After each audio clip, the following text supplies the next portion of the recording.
আসসালামু আলাইকুম, বাইক নলেজে স্বাগতম। আশা করি ভালো আছেন।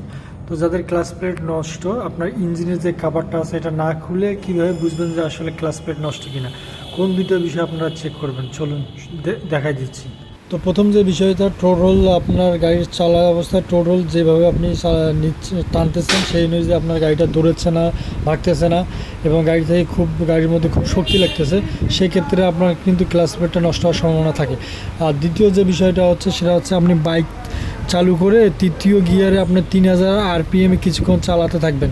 দেখবেন যে চালার পর দেখবেন যে ফুল থ্রোট দিয়ে কিছুক্ষণ ধরে রাখবেন, দেখবেন যে বাইক আপনার কাছে কীরকম সাড়া দিচ্ছে এবং আপনার খুব দ্রুত স্পিড উঠছে কি না। যদি দ্রুত স্পিড ওঠে সেক্ষেত্রে আপনার ক্লাস প্লেট ঠিক আছে। আর যদি দেখেন যে খুব দ্রুত স্পিড উঠতেছে না, স্পিড কম উঠতেছে, সেক্ষেত্রে আপনার ক্লাস প্লেট নষ্ট হওয়ার সম্ভাবনা থাকে। তো এই দুটো বিষয় আসলে চেক দিলে আপনি বুঝতে পারবেন আমার ক্লাস প্লেট নষ্ট কিনা। ভিডিওটি ভালো লাগলে অবশ্যই শেয়ার করবেন আর কমেন্ট করবেন। ধন্যবাদ।